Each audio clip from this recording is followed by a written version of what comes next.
Yes, if you're not following me on YouTube yet, it's Shimmer Beauty and the Biz. So you can go ahead and follow me on YouTube. I haven't done a whole lot on YouTube lately, but I'm starting to get there. Starting to get there and getting my stuff up. All right, so hi. So tonight we're going to be talking about going mobile with your business and a couple of other things, a couple ways that you can get clients online, right? Because that's what we talk about.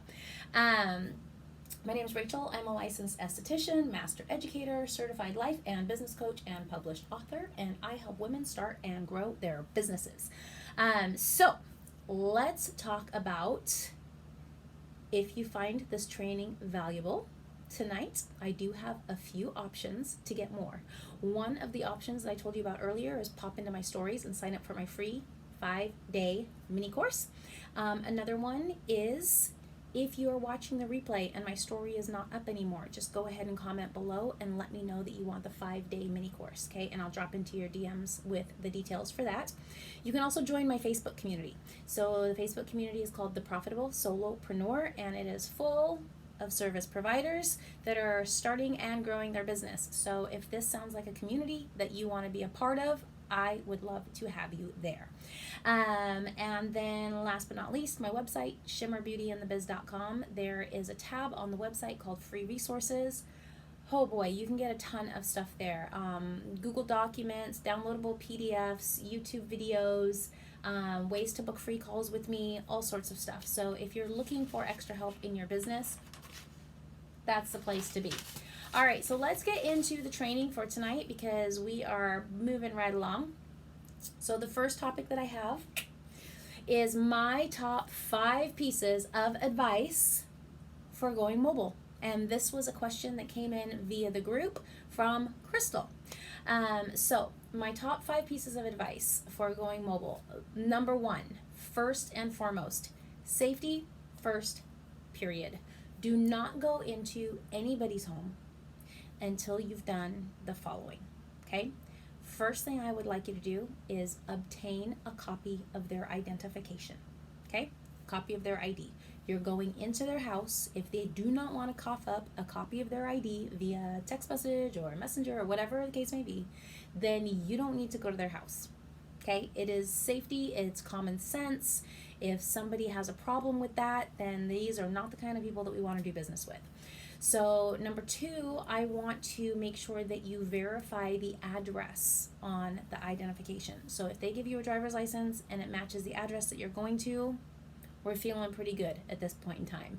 If they give you a driver's license and it does not match the address that you're going to, that should be a red flag for you, and you're going to want to dig into that a little bit deeper. Not to say that somebody hasn't just moved, right? People move all the time, but it's just something that you're going to want to kind of say, okay, let me look into this a little bit further. You're also going to want to check them out on social media, okay? Almost everybody has a social media account, whether that be a LinkedIn account, an Instagram account, a Snapchat account, a Facebook account, a Twitter account. Like, somebody has something, right? There's not many people out there that don't have some sort of social media. Sure, not everybody is on Instagram. Almost everybody's on Instagram and Facebook. But there's something else that they're doing where you can go ahead and, check them out. Also, retain some sort of deposit or fee, reservation fee, right? We do reservation fees when we have people coming to our studio or when we have people coming to our nail bar, whatever the case may be. We do reservation fees. We have people prepay part of their service so that way if they no-show or no-call us, then we get paid something, right? Having somebody pay a reservation fee or a deposit if you're going to their house sort of does the same thing, right? So first of all, if they're paying for half of their service before you even get there, chances are they're going to be there when you show up, okay?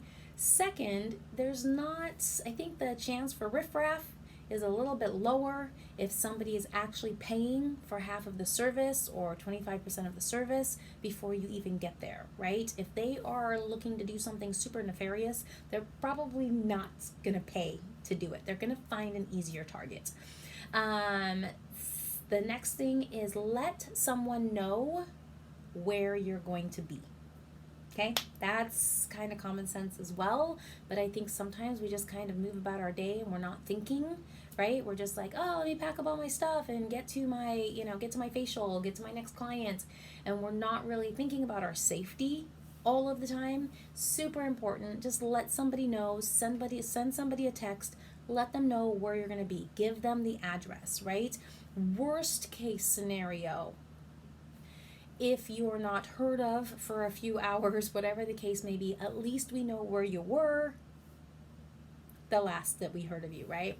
Hey, Melissa. Okay, and then the last thing is do a gut check, right? We have intuition. Our gut tells us things, and sometimes I feel like we ignore it when we shouldn't, right? We should always listen to our gut. Doesn't mean that we always have to do what our gut tells us to do. It's a good idea. But if your gut tells you as soon as you pull up to somebody's house that something is not right here, please do not go into that house. Okay, it's a service. You can refund the deposit if they paid a deposit. You can call them and tell them you just had an emergency with your kid at school and you've got to go pick them up, right? Whatever the case may be, do not walk into somebody's house if you're getting the gut feeling that shit's going to go sideways when you get in there, right? Okay, so let's recap. The first tip that I have for going mobile with your business is safety first, period. Do not go into anybody's home unless you've done the following: obtained a copy of their ID, verified the address matches their ID, check them out on social media, retained some sort of deposit, let someone know where you're going, and you do a gut check, okay?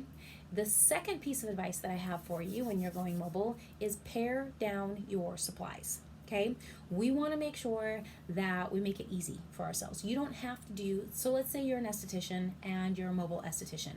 You don't have to take your microdermabrasion machine. We don't have to take all of our hydrofacial supplies. We don't have to take all of our dermaplaning supplies. We don't have to take everything with us, right? So you can either offer maybe 1 or 2 different facials that you do mobile and you have all of those supplies set up and just ready to go, or you can just take the supplies that you need, right? So if you're just doing a basic facial, then boom, boom, boom, supplies, linens, bed, everything, you're ready to go, right? We don't have to take all the machines and try to upsell them. We save the upsell for in the studio, because there's nothing worse than lugging around your huge, 5-point machine or microdermabrasion machine if you've got a big machine, and they're like, we're okay, right? Also, a note on that is you want to get one of those smaller facial steamers that you can put on a little table, like right next to the client. If you're an esthetician and you're doing facials, right, you don't want to take you don't want to take all of this big stuff. Buy everything in travel size as much as you can, right? And then my last piece of advice, so my friend Janelle, she's an esthetician, she's a mobile esthetician. I think she's Janelle of All Trades on Instagram. I really should know that. She came and did a facial for me a few weeks ago. It was awesome. Highly recommend if you're in the Snohomish County, Washington area. But she came and she had all of these cute little boxes that she had her stuff in. Well, girl, that was like 6 trips from the car to where we were doing my facial, right?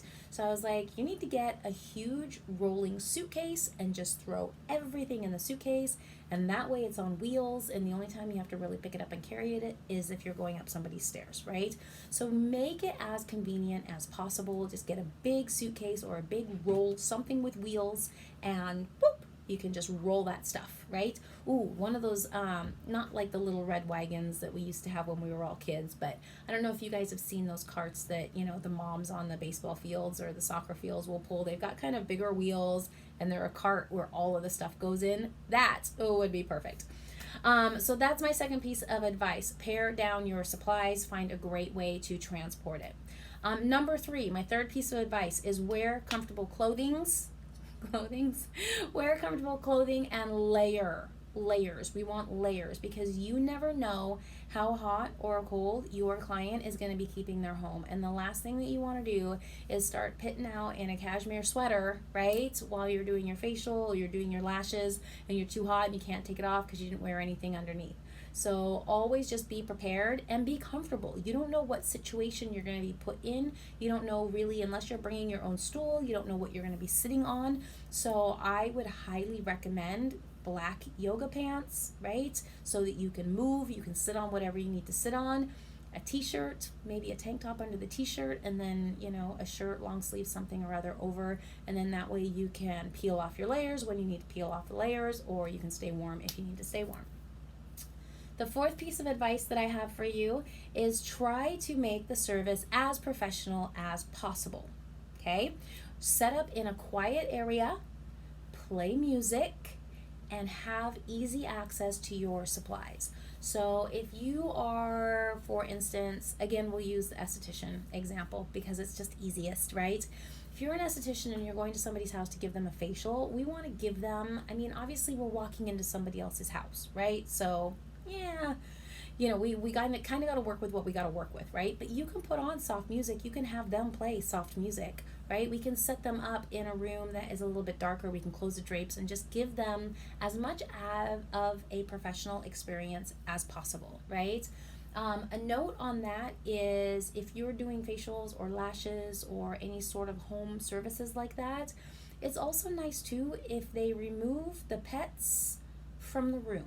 Right? This is a relaxing experience, and we don't need the dog sniffing around the lash table, and we don't need the cat jumping up on their lap while you're trying to do their lashes, okay? That is dangerous, not fun. And I guess a side note to that is if you're allergic to animals, you may want to just double check with your future mobile client that they don't have animals in the house, because that could make for a miserable couple of hours. Okay, the fifth and final piece of advice that I have for you if you're wanting to take your business mobile is this goes without saying.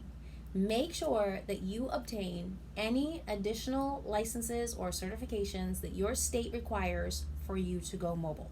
Okay? Here in Washington State, we have a mobile services license. I think it's called mobile services. It might be called something else, but it's basically allows you to be a mobile provider, right? You have to have that on top of your business license and on top of your operator's license.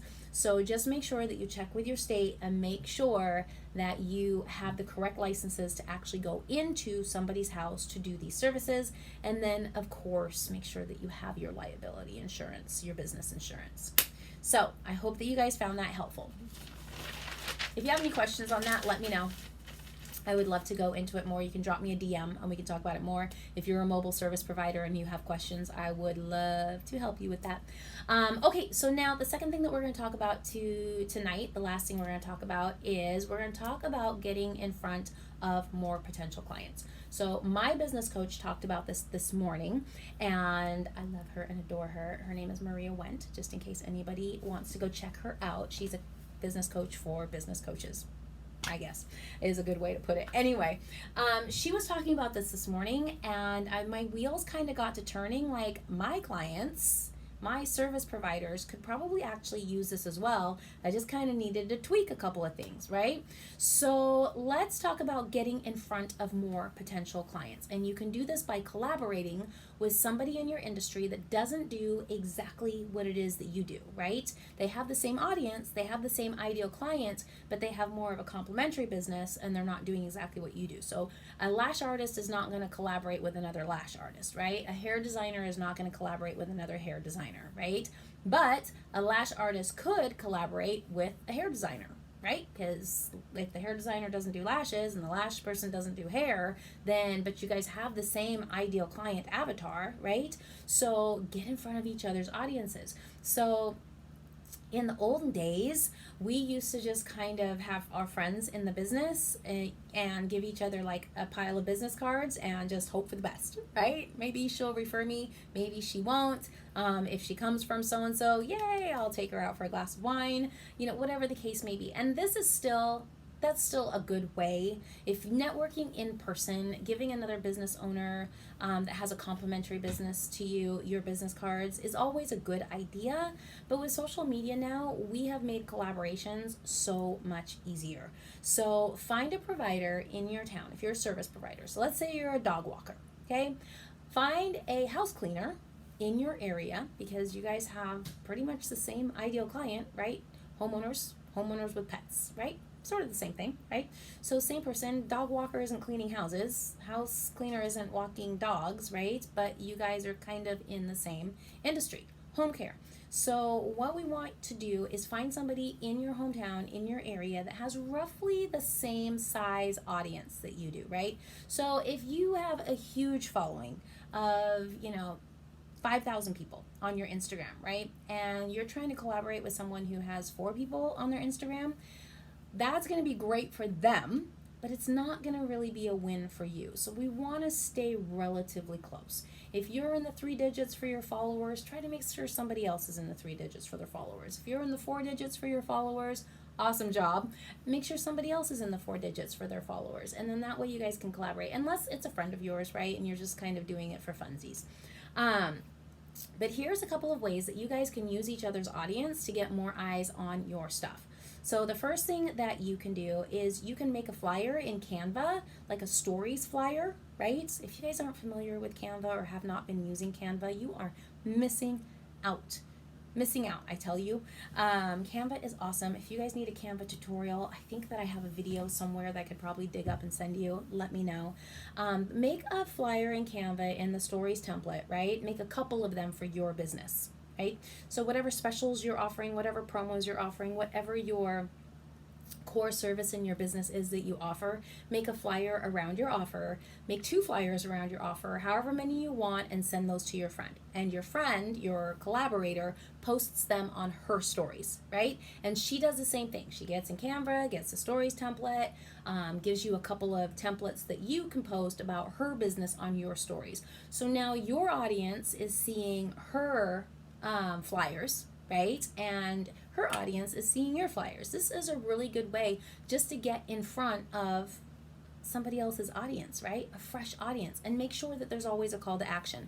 Make sure that she always types on there, follow at Shimmer Beauty and the Biz for more stuff like this, whatever the case may be. So that way maybe you'll get some new followers as well. You're not just going to get in front of people, but they're actually maybe going to turn around and follow you or go to your account and take a look and see if, you have what they want.